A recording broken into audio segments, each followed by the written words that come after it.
Astaghfirullah.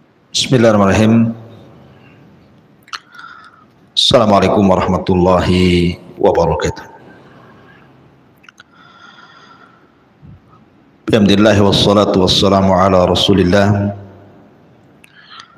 wa ala alihi wa sahbihi wa mawalah wa la hawla wa la quwata illa billahi wa ba'du.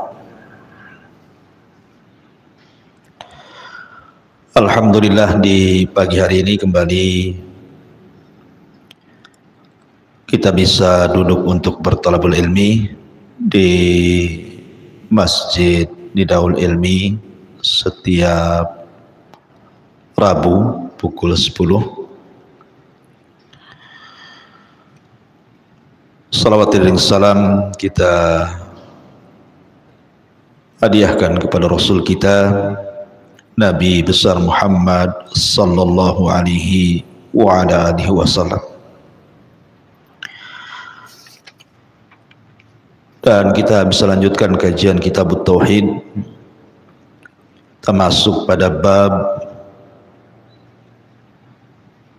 takut kepada Allah subhanahu wa ta'ala, al-khawfu minallah.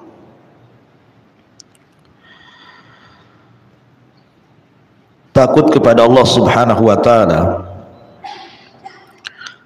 adalah seafdal-afdalnya kedudukan di dalam agama,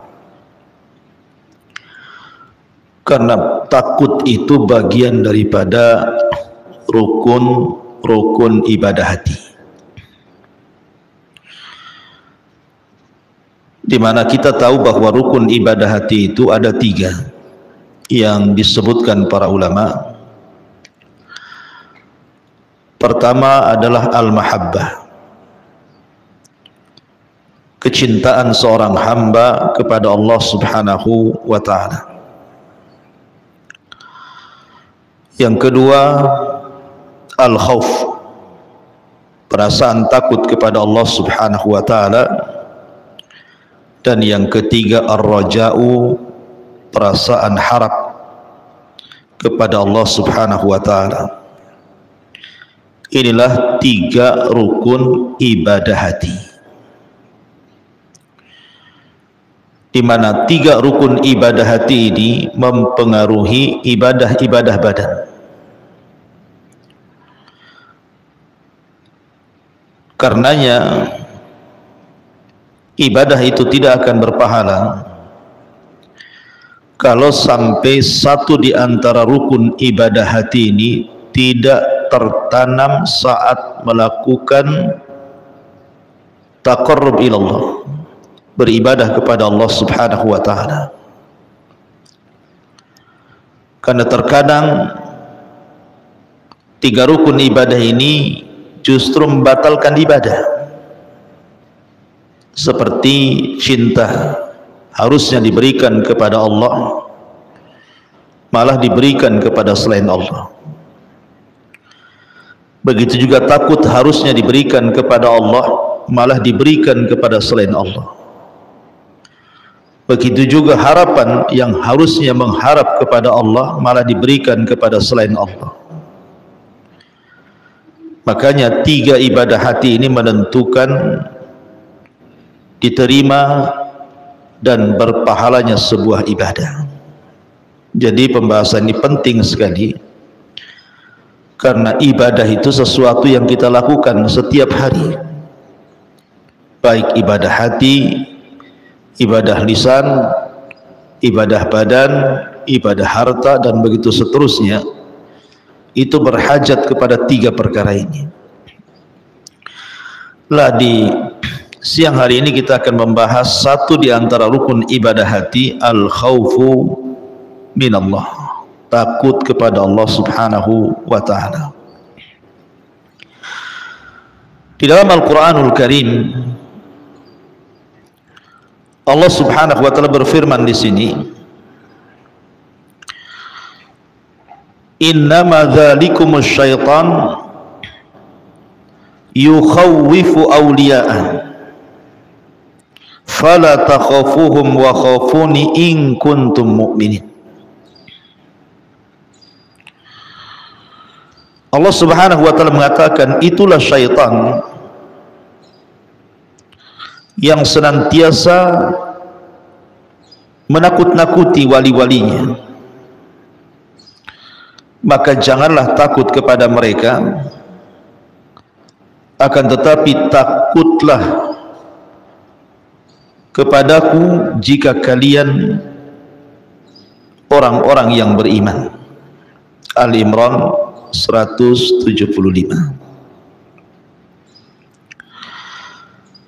Pada ayat ini Allah Subhanahu wa taala memerintahkan kepada kita untuk mengalahkan takut yang diberikan kepada selain Allah harus diberikan kepada Allah. Dahulu di zaman Nabi sallallahu alaihi wasallam, Nabi dan para sahabat pernah diancam oleh orang-orang kafir Quraisy. Dan ancaman itu tidak main-main, karena orang-orang Quraisy ketika mereka merasa menang di perang Uhud dan kaum muslimin mengalami kekalahan yang telak, sampai 70 sahabat menjadi syuhada di perang Uhud. Sampai-sampai Nabi SAW dihabarkan mati di perang ini, sehingga para sahabat banyak yang tunggang langgang. Akhirnya kemudian tersebar kabar bahwa Nabi SAW masih hidup. Kabar kematian Nabi SAW tidak benar, karena ketika itu ada seorang sahabat namanya Mus'ab ibn Umair. Itu satu di antara 7 syuhada Uhud yang gugur di perang Uhud. Itu perawakannya mirip dengan Nabi. Jadi ketika dia gugur di perang ini, orang menyangka bahwa mereka telah membunuh Nabi, padahal yang dibunuh bukan Nabi. Sehingga kemudian menjadikan kaum muslimin akhirnya mengalami kekalahan. Salah satunya juga karena para pemanah yang ditempatkan Rasul itu kemudian turun, tergiur dengan ghanimah yang ada di bawah. Intinya bahwa dalam peperangan ini kaum muslimin kalah dan mengalami kerugian yang banyak. Akhirnya mereka pun pulang ke Madinah. Ketika kemudian orang-orang musyrik merasa menang di perang Uhud, akhirnya orang-orang musyrik mempersiapkan pasukan besar dan mengajak berperang di sebuah tempat namanya Hamr al-Asad, yang ketika itu pemimpin kaum musyrikin dipimpin Abi Sufyan. Kemudian menitipkan pesan kepada seseorang, katakan kepada Muhammad dan orang-orangnya bahwa kami orang-orang musyrik sudah mempersiapkan pasukan besar yang bisa menghabisi kalian. Jadi Abi Sufyan dan orang-orangnya berusaha menakut-nakuti Rasul dan kaum muslimin dengan pasukan besar, dengan kekuatan, dengan jumlah peralatan perang, dan begitu seterusnya. Sampailah kemudian penitip pesan ini kepada Nabi sallallahu alaihi wasallam. Hal ini digambarkan di dalam surah Al-Imran ayat 107-nya. Alladzina qala lakumun nasu innan nasa qad jama'u lakum fahsyauhum. Ketika ada orang-orang yang mengatakan kepadanya, orang-orang Quraisy telah mengumpulkan pasukan untuk menyerang kalian, karena itulah takutlah kepada mereka. Ketika kemudian penitip pesan ini sampai kepada Rasul dan mengatakan seperti itu, bahwa manusia, maksudnya orang-orang musyrik, sudah berkumpul banyak dengan kekuatan yang luar biasa, mereka hendak menuju Madinah dan menyerang Nabi SAW dan para sahabatnya. Maka ketika itu banyak sebagian para sahabat yang ketakutan. Dari sini Allah Subhanahu wa taala menggambarkan innama dzalikumus syaitan yukhawwifu awliya'a fala takhafuhum wa khafuni in kuntum mu'minin. Sesungguhnya mereka hanyalah setan yang menakut-nakuti kamu dengan teman-teman setianya. Karena itu janganlah kamu takut kepada mereka, tapi takutlah kepadaku, kata Allah, jika kamu orang-orang yang benar. Ketika itu Nabi SAW kemudian berusaha menenangkan para sahabat Nabi SAW dan mengajarkan bahwa tidak ada di dunia ini yang berhak ditakuti kecuali Allah Subhanahu wa taala. Apa kata Nabi SAW? Hasbunallah wa ni'mal wakil. Hasbunallah wa ni'mal wakil. Cukuplah Allah Subhanahu wa taala, dialah pelindung dan dialah sebaik-baik pelindung, kata Rasul. Maka ketika Nabi SAW kemudian berusaha menanamkan tawakal yang kuat kepada Allah Subhanahu wa taala, bahwa di alam semesta ini tidak ada yang berhak ditakuti kecuali Allah Subhanahu wa taala, maka Allah katakan fazaduhum imana. Maka para sahabat kemudian bangkit lagi keimanan mereka dan mereka siap bertempur kembali bersama Nabi SAW. Begitulah Nabi SAW menanamkan rasa takut kepada para sahabat kepada Allah. Ya, karena kalau bukan kepada Allah rasa takut kita berikan, kepada siapa? Bukankah Allah Subhanahu wa taala Wahidul Qahhar, satu-satunya zat yang bisa menghancurkan siapapun sekehendaknya? Bukankah di tangan Allah Subhanahu wa taala semua alam semesta ini? Lihat pada hari kiamat, bumi dalam genggaman, langit bisa digulung, bintang bisa dijatuhkan, lautan bisa ditumpahkan. Takut kepada siapa lagi kalau bukan kepada Allah Subhanahu wa taala?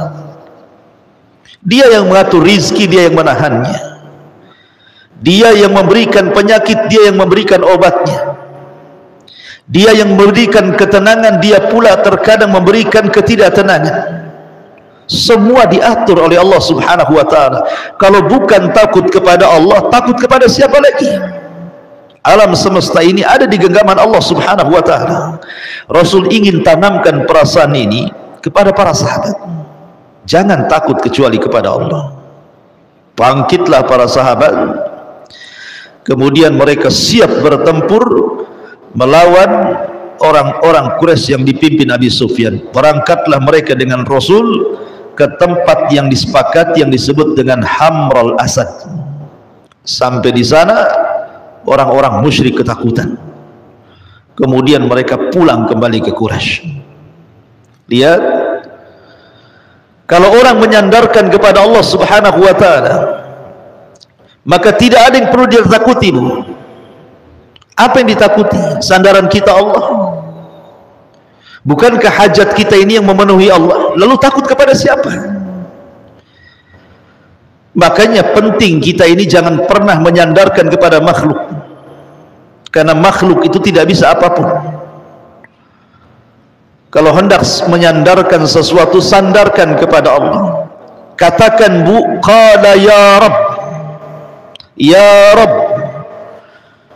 Jadi kalau ibu butuh sesuatu, berhajat kepada sesuatu, ingin menghindari sesuatu, maka katakan kepada Allah, ya Rabb, wahai Rabb, berikan sesuatu kepadaku. Maka siapapun yang mengatakan ya Rabb, wahai Rabb, dan meminta sesuatu kepada Allah, maka tidak pernah ibu akan kecewa selamanya. Tapi kalau ibu meminta kepada selain Allah subhanahu wa ta'ala, siap-siap kecewa, karena selain daripada Allah subhanahu wa ta'ala tidak sanggup memberikan hajat kita, tidak sanggup memberikan kepada kita apa yang kita cari, baik dari mencari manfaat ataupun mencegah madarat. Semua adalah perbuatan Allah subhanahu wa ta'ala. Kalau orang bersandar kepada makhluk, maka kita akan hina. Bersandarlah kepada Allah, zat yang memberikan segala sesuatu. Bukankah Allah subhanahu wa ta'ala yang mengatakan setiap sepertiga malam kepada hamba-hambanya, man yad'uni fa'astajibalah, wa man yas'aluni fa'utiyah, wa man yastaghfiruni fa'aghfiralah. Siapa yang berdoa aku kabulkan, siapa yang minta aku beri, siapa yang minta ampun ku ampuni dosa-dosanya. Siapa manusia yang bisa menawarkan tiga perkara ini, Bu? Tidak ada. Sekaya-kaya manusia tidak pernah mengatakan apapun yang kau minta aku beri. Sehebat apapun manusia tidak pernah mengatakan berdoalah kepada aku, ku kabulkan permintaanmu. Serahmat apapun manusia, ketika ada orang bersalah kepadanya kemudian minta ampun, belum tentu dia memberikan ampunannya. Hanya Allah yang bisa mengijabah doa, memberikan permintaan, dan mengampuni setiap manusia yang berdosa walaupun dosanya melambung ke langit. Sudah pantas Allah subhanahu wa ta'ala kita takuti, kita agungkan. Maka di sini Allah subhanahu wa ta'ala mengatakan, innama dzalikumus syaitan yukhawwifu awliya'ah fala takhafuhum wa khafuni in kuntum mu'minin. Sesungguhnya mereka hanyalah setan-setan yang menakut-nakuti kamu dengan teman-teman setianya. Karena itu janganlah kamu takut kepada mereka, tapi takutlah kepadaku jika kalian orang-orang yang beriman. Ketika Allah subhanahu wa ta'ala menyandarkan rasa takut dengan keimanan, menunjukkan bahwa syarat keimanan itu harus ada perasaan takut. Maknanya bahwa takut itu mempengaruhi iman. Kalau takutnya kuat kepada Allah berarti kuat pula imannya. Kalau rendah takutnya kepada Allah, rendah pula imannya. Jadi rasa takut kepada Allah itu termasuk syarat daripada keimanan. Maka jangan pernah kita berikan rasa takut ini kecuali kepada Allah subhanahu wa ta'ala. Lalu takut kepada Allah subhanahu wa ta'ala itu seperti apa? Yang pertama, takutlah kepada Allah akan azabnya. Karena Allah subhanahu wa ta'ala berfirman dalam surah Az-Zumar ayat 16, lahum min fawqihim dhulalun minan nar wa min tahtihim dhulalun dzalika yukhawwifullahu bihi ibadah ya ibadi fattaqun. Di atas mereka penduduk neraka itu ada lapisan-lapisan dari api, dan di bawahnya juga ada lapisan-lapisan yang disediakan bagi mereka dari api. Demikianlah Allah mengancam hamba-hambanya dengan azab itu. Wahai hamba-hambaku, maka takutlah kepadaku. Takut akan azab. Karena azab Allah subhanahu wa ta'ala kalau sudah menimpa siapapun, tidak mungkin ada orang yang selamat dari azab Allah. Nuh alaihi salatu wassalam sangat berharap anaknya Kan'an masuk ke perahunya.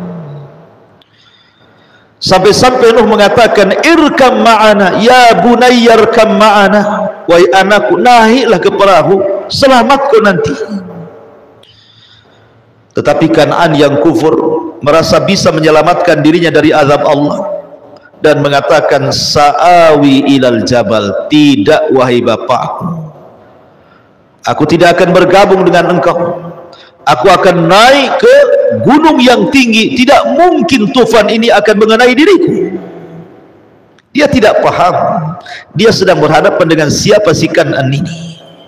Yang dihadapi itu Allah, bukan banjir. Walaupun dia mengatakan sa'awi ilal jabal, saya akan naik ke gunung, ya'simuni minal ma', bisa menjaga diriku dari bahtera tufan ini. Nuh mengingatkan berkali-kali, la asimal yaum, nak, tidak ada yang selamat hari ini, nak. Nuh berusaha mengatakan kepada anaknya, tidak ada yang selamat nak hari ini, masuk nak ke perahu. Tapi Kan'an terus saja menyingkir dan menjauh dari ayahandanya yang hendak menyelamatkannya. Akhirnya Allah subhanahu wa ta'ala mengatakan, sudah tinggalkan Nuh, innahu laysa min ahlik, itu bukan keluargamu, tinggalkan, dia orang kafir. Akhirnya Nuh juga meninggalkan Kan'an yang sedang naik di atas ketinggian. Dia tidak sangka bahwa azab Allah itu sangat pedih. Akhirnya kemudian bahtera banjir pun menggulung semua manusia sampai di atas bukit dan di atas gunung, tidak ada yang selamat, termasuk Kan'an tenggelam dan mati kena tufan azab bagi kaum Nuh alaihi salatu wassalam. Ya, karena azab Allah subhanahu wa ta'ala itu sangat pedih, maka kita harus takut dengan azab Allah subhanahu wa ta'ala, dan jangan merasa aman dari azab Allah. Betapa banyak orang-orang yang merasa aman dari azab Allah, tiba-tiba azab sampai kepada mereka. Ingat, manusia boleh membuat makar, tapi Allah juga punya makar, dan sebaik-baik makarlah makar Allah subhanahu wa ta'ala. Sehebat apapun manusia menghindar dari azab Allah, tetap saja azab Allah akan sampai kepada mereka. Dan terkadang azab Allah itu ditimpakan saat manusia sedang lalai. Lihat di negeri kita, Bu, sebuah percontohan saja. Apabila Allah subhanahu wa ta'ala murka, kemudian Allah subhanahu wa ta'ala membuat gunung meletus, membuat bumi bergetar dengan gempanya, membuat luapan api sehingga menjadi tsunami. Siapa yang bisa menyelamatkan? Harta benda yang mereka kumpulkan sedari kecil sampai kemudian memiliki rumah tingkat megah mewah, kendaraan, habis disapu dengan gempa, disapu dengan banjir, disapu dengan lahar, dan begitu seterusnya. Tidak ada yang bisa menyelamatkan kecuali Allah. Karena Allah itu idza arada syai'an an yaqula lahu kun fayakun. Kalau Allah menghendaki sesuatu, Allah tidak tinggal katakan jadi, ya. Maka sudah sepatutnya kita takut dengan azab Allah subhanahu wa ta'ala. Kemudian juga takut akan maksiat yang dilakukannya. Harusnya kalau orang bermaksiat itu tanamkan rasa takut. Setiap maksiat itu pasti ada madarat yang akan menimpanya. Karena kaidah agama itu setiap perintah pasti ada maslahat, setiap larangan pasti ada madarat. Maka maksiat itu bagian daripada larangan, pasti ada madarat. Perhatikan, Bu, sabda Nabi SAW. Ketika Nabi SAW berceramah kepada orang-orang muhajirin, kata Nabi SAW, wahai muhajirin, khamsun idzabtulit, khamsu hisalin idzabtulibtum bihinna fa'udhu billahi an yudrikuhun atau an tudrikuhun. Khamsu hisalin idzabtulibtum, apabila kalian terkena 5 musibah, apabila terkena kalian, maka aku berlindung kepada Allah subhanahu wa ta'ala lima perkara ini jangan sampai menimpa kalian. Nabi SAW menggambarkan beberapa perkara yang menyangkut dengan maksiat dan akibat maksiat. Apa kata Nabi? Lam tadharil fahishatu fi qaumin qat. Tidaklah sebuah kaum terang-terangan melakukan perzinahan, homoseksual, lesbi, LGBT, hatta yu'linu biha, sampai dia terang-terangan, sudah tidak punya rasa malu lagi. Apa kata Rasul? Illa fasha fihimut ta'un wal auja allati lam takun madat fi aslafihimul ladzina madaw. Maka akan ditimpakan kepada orang-orang tersebut penyakit taun atau penyakit-penyakit yang belum pernah terjadi sebelumnya. Setiap maksiat itu ada efek dan dampaknya. Ketika Nabi SAW mengatakan, apabila sebuah fahisyah, perzinahan, homoseksual, lesbi, LGBT dan yang lainnya terang-terangan dilakukan, dibela, maka Allah akan kirim kepada mereka azab. Berupa apa? Disebarnya penyakit. Sampai hari ini yang namanya penyakit AIDS yang belum pernah ada di zaman Rasul dan juga para sahabat, dan di zaman salaf, dan baru tersebar di zaman kita. Para pakar berusaha untuk mencari obatnya. Para dokter-dokter, profesor-profesor, para penemu berusaha mereka meneliti ini penyakit apa. Mereka berusaha untuk mencari obatnya. Dan sampai hari ini belum ditemukan obatnya.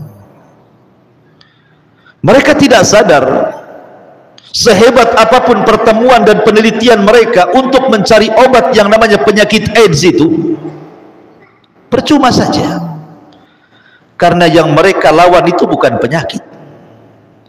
Yang mereka lawan itu bukan AIDS-nya, bukan. Yang mereka lawan itu Allah.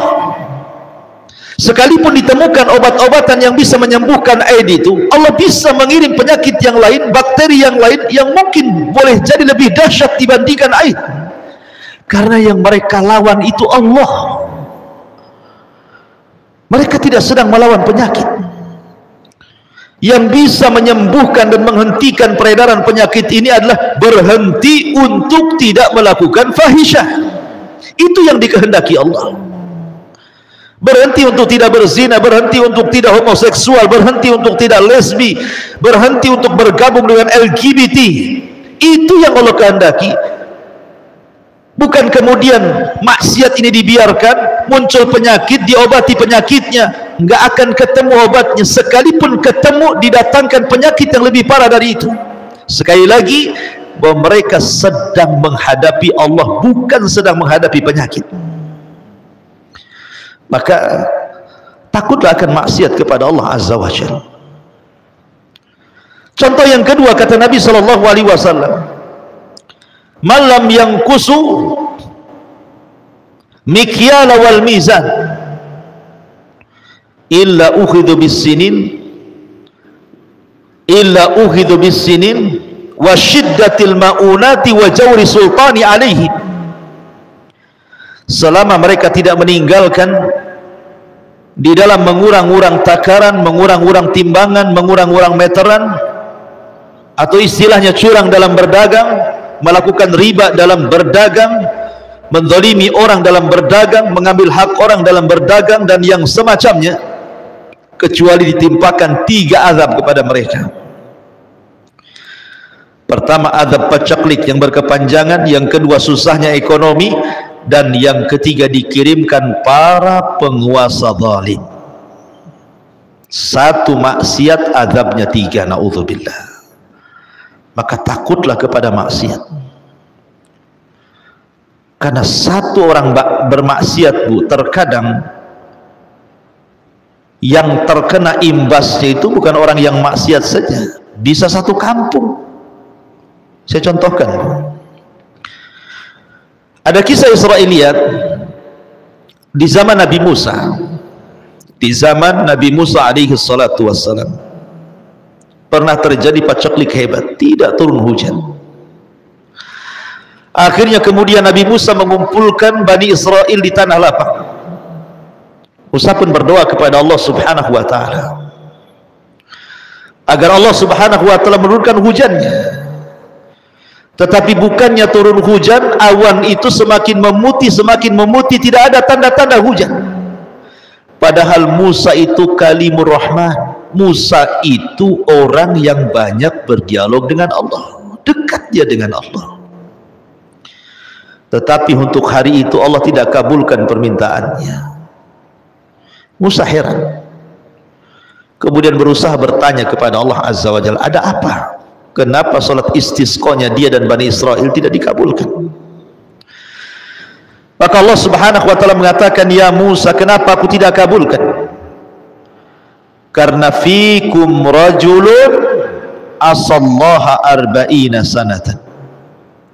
Karena di tengah-tengah Bani Israel yang kau kumpulkan di tanah lapang itu ada satu orang, kata Allah, ahli maksiat, 40 tahun dia bermaksiat dan belum bertobat.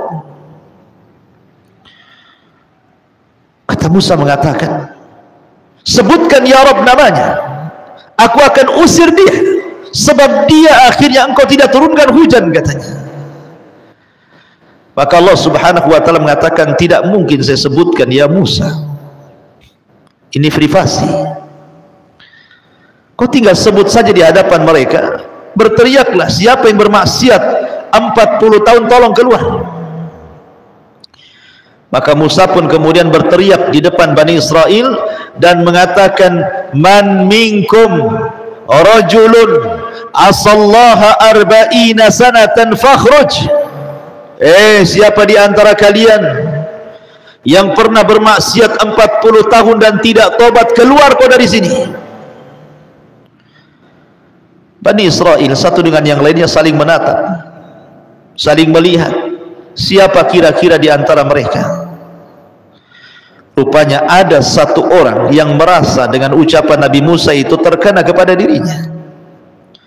Dengan malunya dia menunduk ke tanah, kemudian dia tarik serbannya menutupi wajahnya, kemudian dia mengatakan dalam hatinya, ya Rabb, aku sudah 40 tahun bermaksiat kepadamu, engkau tutup aibku, apakah hari ini kau akan bongkar aibku? Aku sudah 40 tahun bermaksiat ya Rabb, aku belum bertobat, dan engkau tutup aibku di hadapan manusia, apakah hari ini engkau akan membongkar aibku ya Rabb? Maka dia mengatakan, tubtu ilaika ya Rabb, tubtu ilaika ya Rabb, aku bertobat kepadamu ya Rabb, aku bertobat kepadamu ya Rabb. Ketika dia mengucapkan kalimat itu, tubtu ilaika ya Rabb, aku bertobat kepadamu ya Rabb, tiba-tiba langit gelap dan tiba-tiba turun hujan. Nabi Musa heran, kan belum keluar orang yang bermaksiat 40 tahun itu di tengah-tengah Bani Israel yang sedang salat istisqa, kenapa Allah sudah kabulkan? Maka Musa mengatakan, ya Rabb, bukankah syarat engkau menurunkan hujan? Aku harus mengeluarkan satu orang yang bermaksiat 40 tahun, orang itu belum keluar, kenapa kau sudah hujani kami, katanya.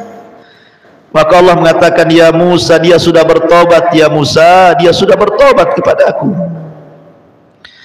Kemudian Musa mengatakan, ya Rabb, beritahu siapa namanya, mana orangnya, tunjukkan batang hidungnya kepada aku. Maka Allah mengatakan, ya Musa, waktu dia bermaksiat 40 tahun ku tutup aibnya, sekarang dia sudah bertobat, ku bongkar aibnya. Tidak wahai Musa, tidak, Allah rahim. Lihat, satu orang bermaksiat, satu kampung Bani Israel terkena imbasnya. Maka hendaklah seseorang takut terhadap maksiat kepada Allah subhanahu wa ta'ala, karena akan mengakibatkan bencana besar yang bukan hanya menimpa orang yang bermaksiat, tetapi orang-orang baik pun terkena imbasnya. Kemudian juga di antara takut kepada Allah adalah takut terjerumus kembali kepada kesesatan yang mungkin dia sudah mendapatkan hidayah. Jadi mungkin ibu dulunya tidak sholat, kemudian dapat hidayah, akhirnya mulai sholat. Dulu tidak pernah puasa Ramadan, akhirnya dapat hidayah, jadilah dia puasa Ramadan. Orang kaya yang tidak pernah haji, tersentuh hidayah, akhirnya haji, akhirnya zakat, dan begitu seterusnya. Yang durhaka kepada orang tua, akhirnya birrul walidain. Kalau Allah Subhanahu wa ta'ala sudah menyapa dengan hidayah, maka pertahankan hidayah itu, karena hidayah itu mahal harganya, tidak dijual di pasar. Kalau hidayah dijual di pasar, orang kaya yang dapat hidayah, orang miskin tersesat. Tapi hidayah itu hak mutlak milik Allah, diberikan kepada siapa yang dikehendakinya. Maka jaga hidayah itu. Dan takut kalau seandainya hidayah yang sudah kita dapatkan ini tiba-tiba kemudian futur. Makanya Nabi mengajarkan satu doa kepada kita, ya muqallibal qulub tsabbit qalbi ala dini. Wahai zat yang bolak-balikan hati, tetapkan hatiku di atas agama, di atas ketaatan kepadamu. Terus minta keistiqomahan, jangan sampai hidayah ini bergeser dari istiqomahnya. Itulah bentuk takut kita kepada Allah Subhanahu wa ta'ala. Termasuk juga takut kepada Allah adalah takut kita diwafatkan dalam posisi su'ul khotimah. Takut ini yang ditakutkan semua orang, bukan orang awam saja. Para ulama takut kepada perkara ini, karena ibrah itu soal kematian, bukan di mana kita mati. Ibrah kematian itu bukan di mana kita mati, tapi bagaimana caranya kita mati. Karena saat orang itu detik-detik sakaratul maut, syaitan itu paling senang datang. Karena syaitan tidak ridho kalau seandainya seorang mukmin mati husnul khatimah. Maka syaitan akan masuk ke waswasnya, supaya dia takut, supaya dia tidak berhusnudzon kepada Allah, supaya dia mati dalam posisi su'ul khatimah. Makanya takut akan ini penting sekali. Karena ada hadis yang mengatakan antara orang dengan sorga itu tinggal satu hasta. Tiba-tiba dia mengamalkan penduduk amalan neraka, Allah masukkan pula ke neraka dia. Makanya ada satu kisah daripada Imam Ahmad ibn Hanbal rahimahullahu ta'ala. Jadi Imam Ahmad ini ketika hendak meninggal, anaknya bercerita, lisannya Imam Ahmad tiba-tiba mengucapkan kalimat ba'ad katanya. Belum katanya. Jadi anaknya bercerita ketika Imam Ahmad mulai siuman dari sakarat mautnya itu, wahai abi, ketika engkau koma, engkau mengucapkan ba'du, belum, apa maksudnya? Maka Imam Ahmad mengatakan, ya bunayya, inna iblisa waqifun fi zawiyatil baiti wa huwa adun ala usbu'ihi wa huwa yaqul futtini ya Ahmad faqulu la ba'du. Wahai anakku, sesungguhnya iblis sedang berada di sudut rumah dan dia sedang menggigit jari-jarinya dan dia berkata, engkau telah lolos dariku ya Ahmad, engkau telah lolos dariku ya Ahmad. Maka Imam Ahmad mengatakan belum.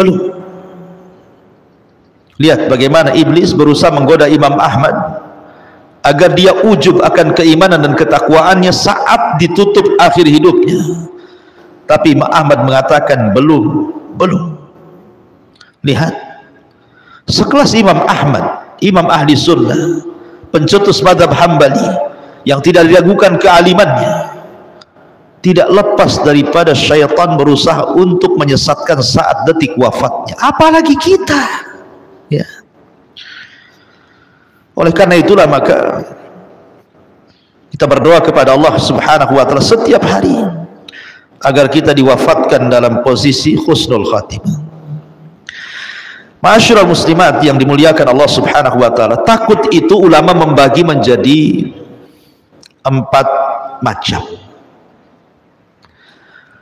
Ada takut yang disebut dengan takut ibadah. waliman khafa maqama rabbih jannatan, dan bagi yang takut kepada Rabbnya maka Allah berikan kepadanya 2 istana di sorga. Dan takut ibadah itu seperti takut yang sudah saya jelaskan tadi. Kemudian yang kedua, inilah yang jadi pembahasan, takut yang mengantarkan kepada syirkul akbar. Hati-hati, takut yang mengantarkan kepada syirik besar, yang disebut oleh para ulama sebagai khaufus sirri, takut yang sifatnya rahasia, yang terselubung dalam sanubari manusia. Dan dijelaskan para ulama, wa huwa an yakhafa min ghairillahi min wasanin aw taghutin aw yusibuhu bima yakrah.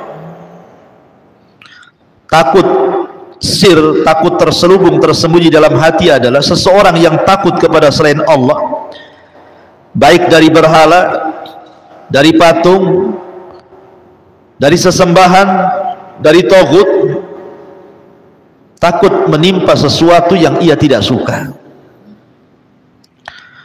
Jadi kalau seandainya kemudian orang takut kepada berhala, orang takut kepada selain daripada Allah Azza wa Jalla, takut kuburan, takut pohon, takut lembah, takut selain daripada Allah,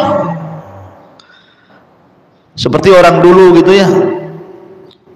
Di tempat saya sana di Majalengka itu sering saya ceritakan, Bu, ada pohon namanya pohon beringin. Terus semakin gede, makin banyak janggutnya, itu makin ditakuti itu.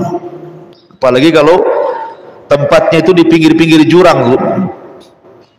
Kadang-kadang orang nggak berani lewat di situ karena takut sama pohon. Sehingga terkadang orang lewat di situ karena takut kemudian ada penunggunya menimpakan sesuatu kepada dia. Terkadang dikasih sesajen tuh, taruh sesajen di situ, dikasih lilin, dikasih beras. Ya, cemana masaknya ya jinnya itu, kasih beras pula kan. Kasih beras, kasih telur, kasih minyak teri gitu kan. Karena takut kalau kualat. Bahkan di mana itu, di Jawa Tengah itu ya, ada satu pohon itu yang kalau kita datang itu katanya kalau seseorang kemudian berjalannya itu mundur itu apa namanya, membelakangi, tidak boleh tuh. Jadi harus mundur gitu, kalau enggak kualat katanya. Nah, ini kan ada itu pohon yang dikeramatkan seperti itu. Jadi tidak perlu takut ya. Makanya kenapa kalau orang itu hidupnya menyandarkan diri kepada Allah, nggak perlu takut sama pohon. Pohon itu nggak bisa apa-apa, Bu. Nggak perlu takut sama kuburan orang yang sudah mati. Orang mati itu loh nggak bisa apa-apa. Lihatlah Ibu kalau tetangga meninggal tuh, tengok bisa apa dia? Gerak pun tidak. Saya itu lebih takut sama orang hidup, Bu. Kalau orang hidup saya pukul, dia pukul balik, Bu. Kalau orang mati diinjak-injak pun diam saja dia. Kenapa takut sama orang mati? Ya. Aneh orang ini ya, orang mati ditakuti. Orang mati tidak bisa apa-apa, orang mati itu ruhnya sudah nggak ada. Kalau dibiarkan 1 minggu udah busuk tuh badannya.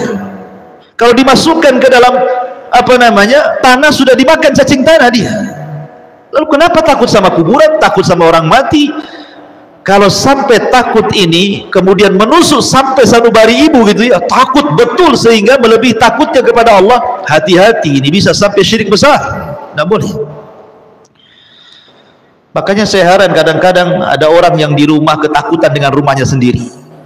Aneh, dia tinggal di rumah situ takut sama rumahnya. Wah, rumah saya ini angker kayaknya nih, mau ke dapur saja bulu kuduk merinding semua. Akhirnya apa? Besoknya datang ke dukun, didatangkan dukun ke rumah, suruh dibersihkan, bersih rumah katanya. Apa yang dibersihkan, Bu? Bersih rumah itu pakai sapu, bukan pakai dukun ya. Kalau ingin bersihkan rumah ya dipel, disapu. Datang dukun pula ke rumah, bersih. Apa yang mau dibersihkan? Yang ada dukun itu motori rumah. Kadang-kadang bau ular yang ibu nggak tahu, diletakkan ular di situ. Rupanya dukun settingan pula situ. Jadi takut-takut yang seperti ini yang bahaya. Kenapa kemudian pengarang ini mencantumkan kitab ini? Inilah tujuannya, agar kita jangan takut kecuali kepada Allah. Kemudian yang ketiga, ada takut tapi tidak mengantarkan kepada kesyirikan, tetapi bisa mengantarkan kepada dosa besar. Sesuatu yang diharamkan, seperti umpamanya di zaman jahiliyah, orang-orang jahiliyah itu sebagian mereka membunuh anaknya. Salah satunya adalah karena takut tidak bisa ngasih makan. Makanya Allah Subhanahu wa taala turunkan Al-Qur'an, nahnu narzuqukum wa iyyakum, kami loh yang kasih rezeki kalian dan anak kalian, kenapa kalian bunuh anak kalian? Dan rupanya tradisi jahiliyah itu bukan di zaman jahiliyah saja terjadi. Betapa banyak hari ini yang membuang anak, kan Bu? Saya pernah mendengar ada ibu bunuh diri, seorang ibu bunuh diri karena ditinggal pergi sama suaminya. Jadi sebelum ibunya bunuh diri, anak-anaknya suruh minum racun, bayi-bayinya itu suruh minum racun, Bu. Mati semua. Ibunya mati, 3 anaknya mati, yang bayinya pun mati. Habis itu dia naruh surat untuk suaminya, dan isi surat itu isinya dari awal sampai akhir takut masalah ekonomi. Ini takut yang mengakibatkan hal yang haram, akhirnya bunuh diri, kan? Dosa besar bunuh diri, membunuh lagi anaknya, dibunuh dia. Naudzubillah. Apa yang coba yang akan dihadapkan dia dengan Allah? Kalau mungkin dia saja yang bunuh diri, dia akan bertanggung jawab dirinya kepada Allah.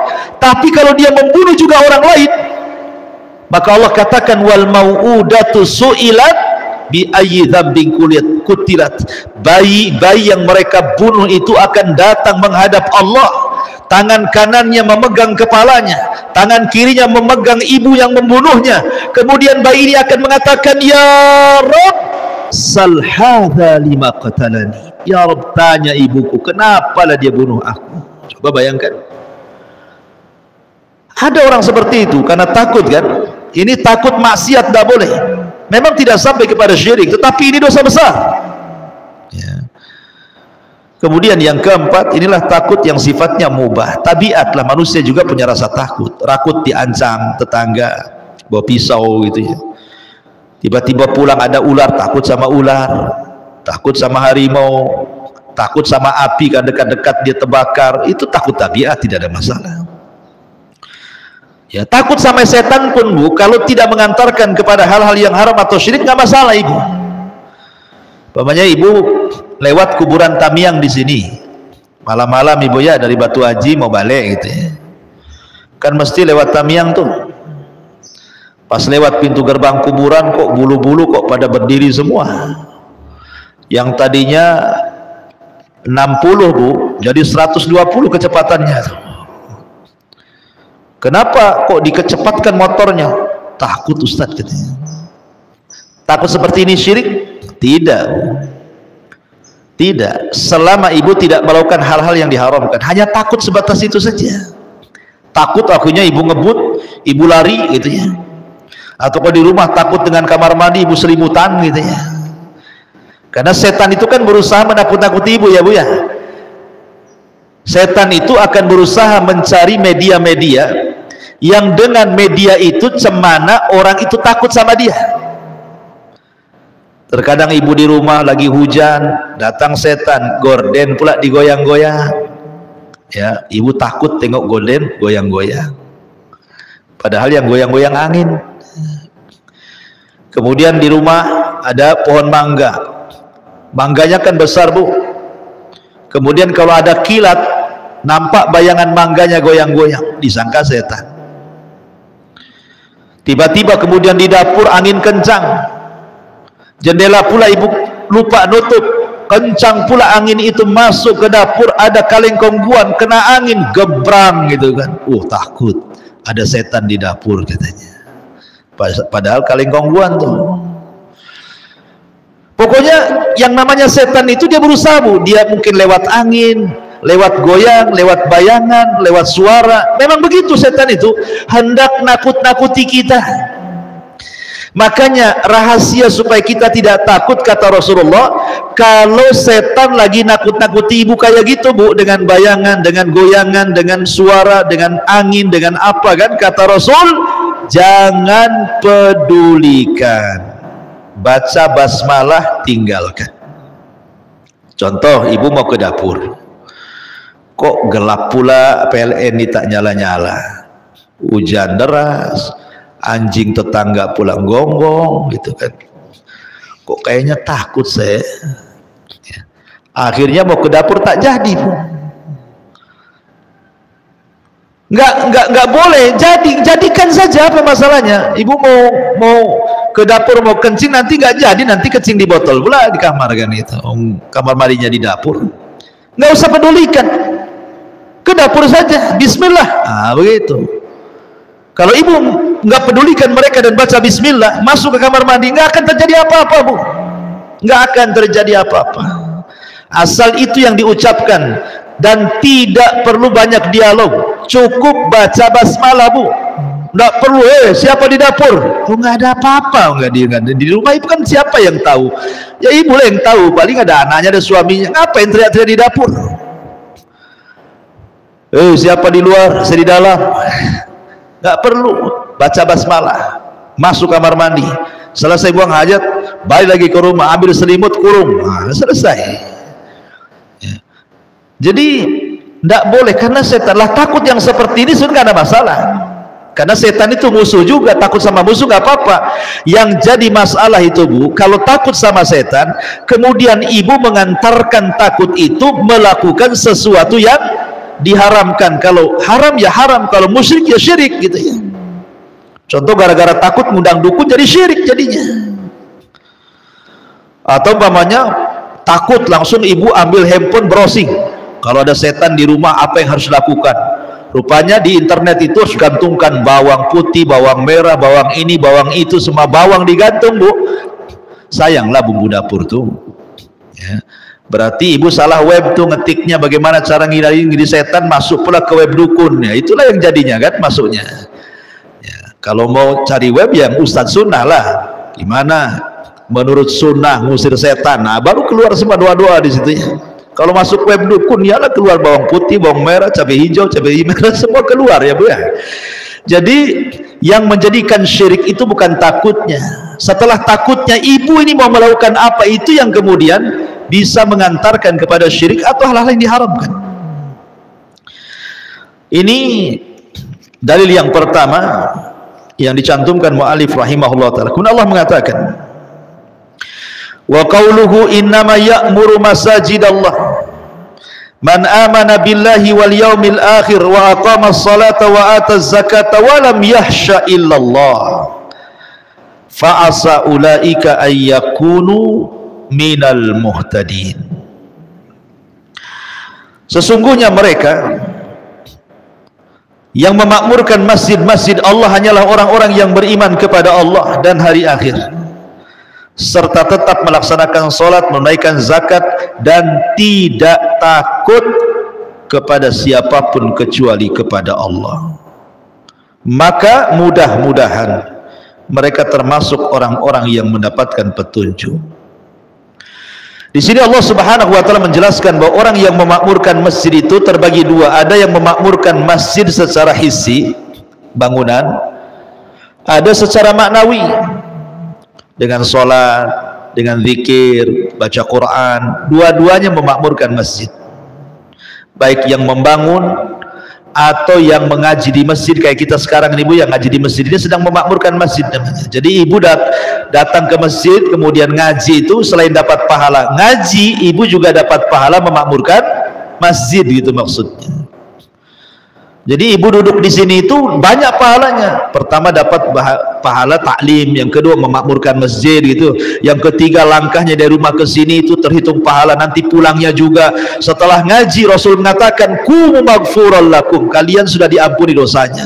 Malaikat sudah memintakan ampun kepada Allah kepada ibu yang hadir di majelis taklim. Oh banyak Bu, kalau orang dah hadir di majelis taklim itu macam-macam pahala ya. Tapi banyak juga yang tak tertarik, tak tahu juga saya. Orang lebih mencukupkan, kan live di YouTube Ustaz. Ah cukuplah saya nengok di YouTube aja lah, tidak perlu datang katanya. Kan sudah ada radio. Beda adab duduk di majelis taklim dengan duduk di majelis YouTube, itu beda. Kalau orang ngaji lewat YouTube Bu, ibu bisa sambil makan kerupuk kan Bu? Pak kerupuk, kadang-kadang suara kerupuknya lebih keras pula daripada suara ustaz di YouTube. Ibu ya, ibu bisa sambil rebahan, ya kan? Sambil ngepel, sambil apa? Coba di sini Bu, ngaji sambil ngepel Bu, pulang saya Bu. Ya. Jadi nggak ada adabnya kalau ngaji lewat media itu. Tapi kalau hadir di majelis taklim ada adabnya. Duduk, nyatat, malaikat mendoakan, datang ketenangan, datang rahmat, macam-macam, subhanallah. Ya. Ya. Nah, jadi orang-orang yang memakmurkan masjid ada dua. Ada yang membangun secara hissi, ada yang membangun secara maknawi. Yang maknawi inilah yang dimaksud ayat ini, yang kita bahas di sini. Di mana orang-orang yang masuk ke dalam masjid, salah satunya adalah yang memakmurkan, yang menanamkan rasa takut hanya kepada Allah. Jadi ketika masuk masjid, tumbuhkan rasa takut kepada Allah, supaya makin khusyuk ibadahnya, makin khusyuk ngajinya, makin khusyuk takut tidak diterima, takut seandainya ditolak, takut macam-macam, sehingga dia makin sungguh-sungguh ibadahnya itu ya. Kemudian mu'alif rahimahullahu ta'ala mengatakan, wa minan nasi man yaqulu amanna billah fa idza udhiya fillahi ja'ala fitnatan nasi ka'adzabillah. Dan di antara sebagian manusia ada sebagian yang berkata, kami beriman kepada Allah, tetapi apabila dia disakiti karena dia beriman kepada Allah, dia menganggap cobaan manusia itu sebagai siksaan Allah. Ini yang banyak ya. Saya ini sudah dulu, Ustadz saya ini Masya Allah masih suka makan riba, masih suka ya cari penghasilan itu yang haram-haram.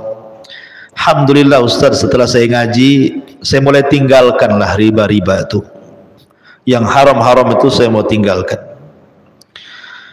Akhirnya kemudian Allah coba dia, Allah uji dia. Dulu masa ribanya penghasilan sebulannya 10 juta, 15 juta nggak kemana. Setelah ditinggalkan riba, dia keluar dari instansi riba, kemudian dia mencari yang halal. Kemudian mulailah dia buka usaha, tak jual gorengan, tak jual es cincau, tak jual ini, jual itu. Sepi, hujan terus, gak ada yang beli. Mulai dia berpikir, kok susah kali lah hidup ini. Kayaknya sedang diuji, sedang diazab saya sama Allah ini. Akhirnya mulai dia terpikir, setan masuk. Coba saya dulu gak keluar, sudah enak. Nah, balik lagi ke riba tuh. Otaknya itu pengen balik lagi ke situ. Cobalah dulu saya nggak keluar ya, saya tergesa-gesa, mesti saya nggak seperti dulu, berpikir dulu nih harusnya keluar itu, jangan langsung main keluar, tahu-tahu seperti ini hidup saya susah gitu Pak. Itulah sebagian manusia gitu Bu ya, persis seperti yang difirmankan Allah Azza wa Jalla itu. Jadi ada orang-orang yang mengatakan kami beriman kepada Allah, tetapi apabila dia disakiti karena dia beriman kepada Allah, dia menganggap cobaan manusia itu sebagai azab Allah. Jadi kalau kita sudah mengaku beriman, mengaku muslim, mengaku mukmin, mengaku sudah hijrah, sudah sunnah, maka jadikan setiap cobaan Allah Azza wa Jalla itu bagian daripada mengangkat derajat dan menghapus dosa. Karena banyak manusia-manusia itu yang mengatakan apabila datang musibah kepadanya, anaknya sakit, terus sakit dapat kunjung sembuh, mulai dia sakhat, marah kepada Allah. Ya Allah, kenapa aku terus yang diuji? Kenapa anak saya terus, kenapa anak orang lain sehat? Apabila gulung tikar usahanya, ya Allah, kenapa asih saya terus yang diuji seperti ini? Kenapa enggak orang lain saja? Ketika kemudian dia ditimpa sakit, kenapa mesti saya lagi sakit? Kenapa? Pokoknya asih kenapa dan kenapa. Dia tidak mengetahui bahwa maksud Allah itu terkadang mengangkat derajat kita. Boleh jadi mungkin kita dulu banyak dosa, dengan diberikan ujian itu Allah sengaja ingin menghapuskan dosa-dosa itu tanpa beramal dengan cara cukup sabar. Dia tidak paham, karena terkadang juga ada surga yang tidak bisa diraih dengan sholat, dengan puasa, dengan zakat, dengan zikir, baca Quran, hanya bisa diraih dengan sabar. Jadi ada surga itu yang hanya bisa diraih dengan sabar, ada dosa yang hanya bisa digugurkan dengan sabar. Harusnya kan terpikir ke situ ya. Jadi ada orang-orang yang ketakutan dengan ekonomi, ketakutan dengan kesehatan, ketakutan dengan nasib dia masa depan. Akhirnya kemudian dia menyalahkan Allah Subhanahu wa taala. Jangan ya.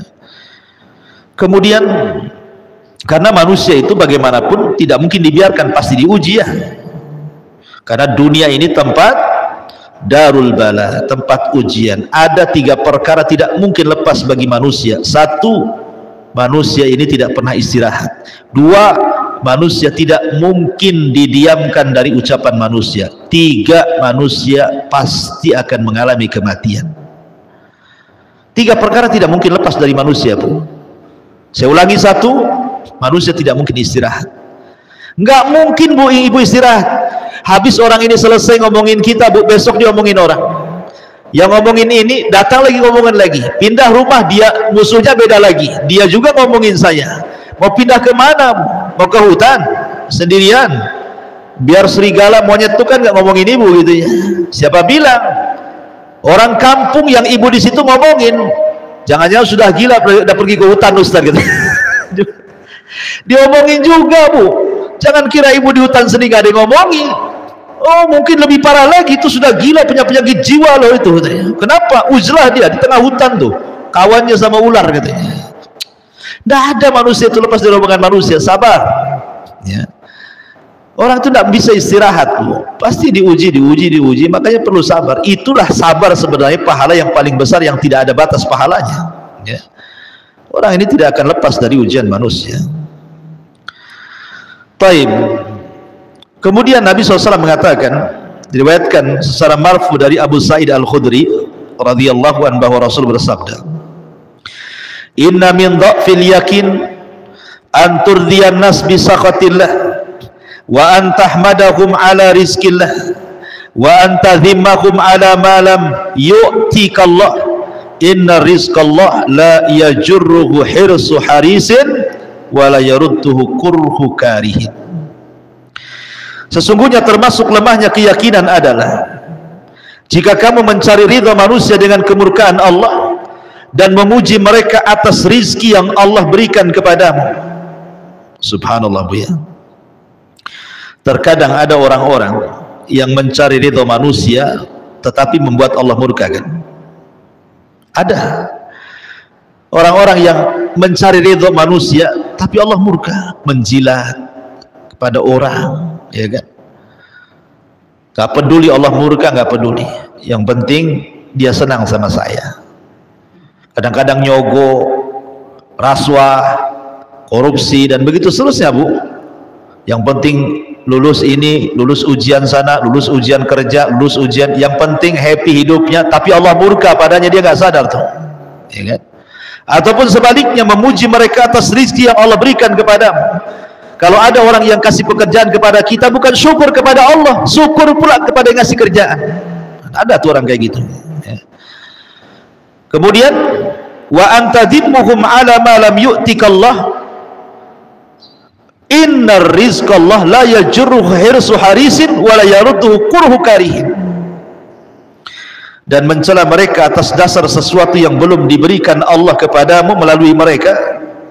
Ingat, sesungguhnya rizki Allah tidak dapat didatangkan oleh ketamakan orang tamak, dan tidak pula digagalkan oleh kebencian orang yang benci.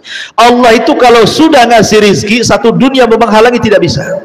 Kalau Allah hendak mencegah rizki, satu dunia hendak memberikan tidak mungkin bisa, karena sudah ditakdirkan. Orang kalau yakin dengan takdir, Bu, nggak akan takut hidup itu. Ada nikmat tidak terlalu senang, tak ada nikmat pun tak terlalu sedih, sudah ditakdirkan semuanya ya. Ada yang membenci dia, hatinya tetap tenang. Ada yang memuji dia, hatinya tetap tenang. Orang yang berakal itu, pujian dengan celaan sama saja. Dikasih nikmat, alhamdulillah. Tidak dikasih nikmat, ya introspeksi diri. Ada apa dengan saya? Ya, jadi itu penting menanamkan rasa aman gitu ya, agar tidak takut kecuali kepada Allah Subhanahu wa taala. Ma'asyiral muslimat yang dimuliakan Allah Azza wa Jalla. Kemudian yang terakhir adalah wasiat Aisyah radhiyallahu anha kepada Ummul Mukminin. Jadi Muawiyah suatu ketika menulis surat kepada Aisyah radhiyallahu anha dan meminta agar Aisyah menasihati dirinya. Lah di antara nasihat Aisyah radhiyallahu anha dijelaskan di sini, manil tamasa ridallah bi sakhatin nas kafahullahu mu'natan nas wa manil tamasa ridan nas bi sakhatillah wakalahullahu ilan nas wassalamu alaik. Barang siapa yang mencari keridhaan Allah sekalipun memperoleh kemurkaan manusia, Allah akan mencukupkan dia dari ketergantungan kepada manusia. Dan barang siapa yang mencari keridhaan manusia dengan mendatangkan kemurkaan Allah, maka Allah akan menjadikannya bergantung kepada manusia. Ingat, yang namanya redha seluruh manusia itu sesuatu yang tidak mungkin bisa dicapai. Kita tidak mungkin mencari manusia senang sama kita. Pasti di antara manusia itu ada yang benci dengan kita. Orang berbuat baik saja tidak semua suka, ada juga yang tidak suka kan Bu ya kan? Apalagi orang berbuat jahat. Oleh karena itulah maka sandarkan hidup kepada Allah. Saya yakin ibu tidak akan merasa takut kecuali kepada Allah Subhanahu wa taala. Walaupun satu dunia menyakiti ibu tidak mungkin terjadi kalau belum dicatat di Lauhil Mahfuz. Satu dunia mau memberikan madarat kepada ibu pun tidak mungkin terjadi kecuali sudah dicatat Lauhil Mahfuz. Wallahu a'lam bishawab. Inilah pembahasan takut kepada Allah Subhanahu wa taala. Tidak ada tanya jawab, saya ada keperluan di luar. Mudah-mudahan ada manfaatnya. Subhanakallah bihamdika asyhadu an la ilaha illa anta astaghfiruka wa atubu ilaik. Allahu ta'ala. Assalamualaikum warahmatullahi wabarakatuh.